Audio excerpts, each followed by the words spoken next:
Shalom, selamat pagi Bapak Ibu Saudara sekalian. Sebelum kita mendengar dan merenungkan kembali firman Tuhan pagi hari ini, marilah kita berdoa.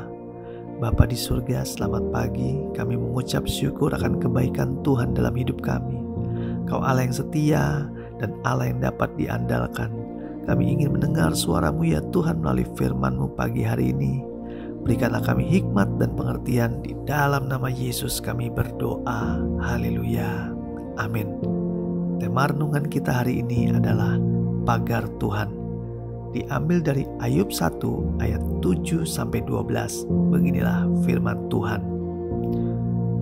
Maka bertanyalah Tuhan kepada iblis, "Dari mana engkau?" Lalu jawab iblis kepada Tuhan, "Dari perjalanan mengelilingi dan menjelajah bumi." Lalu bertanyalah Tuhan kepada iblis, "Apakah engkau memperhatikan hambaku Ayub? Sebab tidak seorang pun di bumi seperti dia, yang demikian saleh dan jujur, yang takut akan Allah dan menjauhi kejahatan."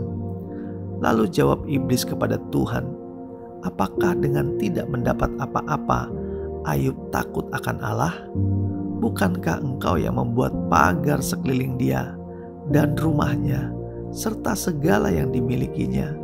Apa yang dikerjakan telah kau berkati, dan apa yang dimilikinya makin bertambah di negeri itu. Tetapi ulurkanlah tanganmu dan jamahlah segala yang dipunyainya. Ia pasti mengutuki engkau di hadapanmu." Maka firman Tuhan kepada iblis, "Nah, segala yang dipunyainya ada di dalam kuasamu. Hanya janganlah engkau mengulurkan tanganmu terhadap dirinya." Kemudian pergilah iblis dari hadapan Tuhan. Saudara yang dikasihi Tuhan, fungsi pagar selain sebagai penanda kepemilikan atas lahan, pagar berfungsi untuk memberikan pengamanan agar orang jahat tidak mudah masuk dalam rumah kita. Beberapa tahun yang lalu, saya pernah hampir kecurian sebuah sepeda motor yang diparkir di garasi rumah saya. Kejadiannya pagi-pagi benar, sang pencuri nekat merusak gembok dan rantai besi dengan bahan kimia.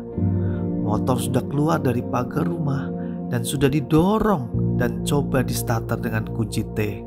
Tetapi tiba-tiba kunci T-nya patah dan mereka gagal mengambil motor tersebut. Puji Tuhan, masih ada perlindungan Tuhan. Pagar rumah bisa ditembus oleh maling, tetapi pagar Tuhan tidak ada yang bisa menembusnya sama sekali. Saudara yang dikasihi Tuhan, pagi ini kita belajar bagaimana Ayub mendapat pagar perlindungan dari Tuhan.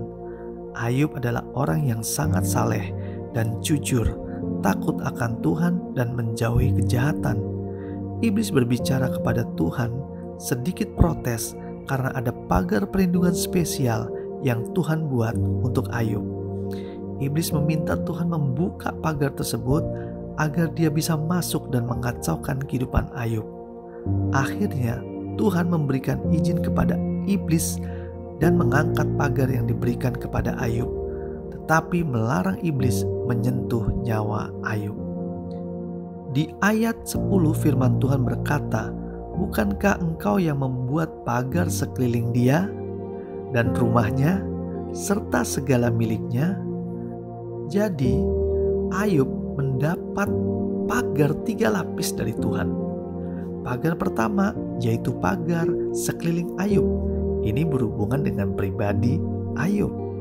Pagar kedua yaitu pagar sekeliling rumahnya. Ini berhubungan dengan keluarganya, yaitu istri dan anak-anaknya. Dan terakhir, pagar ketiga yaitu pagar sekeliling harta miliknya. Ini berhubungan dengan aset, kambing domba, onta, dan lain-lain. Setelah ketiga pagar diangkat oleh Tuhan, iblis mulai mengacak-acak hidup Ayub dengan memberikan sakit penyakit. Lalu iblis mulai mengacak-acak keluarga Ayub dengan mengambil anaknya. 7 anak laki-laki dan 3 anak perempuan meninggal dunia. Lalu iblis juga mengacak-acak harta milik Ayub seperti unta, lembu sapi, kambing, domba dirampas dan juga ada yang mati. Bisa dibayangkan, Ayub tergoncang dengan kejadian ini. Saat pagar Allah diangkat, iblis bebas bergerak mengacaukan segalanya. Tetapi puji Tuhan, di akhir cerita dari Ayub ini, dia mengalami kemenangan atas ujian Tuhan ini. Dan Ayub menerima berkat 2 kali lipat. Serta Tuhan menggantikan 7 anak laki-laki dan 3 anak perempuan lahir untuk Ayub. Hidup Ayub dipulihkan dan lebih diberkati. Dari kisah Ayub ini, kita tahu betapa pentingnya pagar Allah dalam kehidupan Ayub. Begitu juga pentingnya pagar Tuhan terhadap kehidupan kita. Jadi jangan lupa setiap hari kita wajib meminta pagar Allah menyertai kehidupan kita. Marilah kita berdoa. Tuhan Yesus, kami butuh pagar Tuhan dalam hidup kami yang dapat melindungi kami dari si jahat, melindungi hidup kami secara pribadi, secara keluarga, serta seluruh harta milik kami dalam perlindungan Tuhan. Beri kami ketaatan, kesetiaan, dan roh yang takut akan Tuhan, agar senantiasa ada pagar Allah di dalam kehidupan kami. Pagi ini kami juga memohon, selain pagar-Mu ya Tuhan, kami juga memohon meminta berkat-Mu tercurah pada kami semua. Hidup kami senantiasa diberkati untuk jadi saluran berkat juga bagi banyak orang. Di dalam nama Yesus kami berdoa. Haleluya. Amin. Tuhan Yesus memberkati.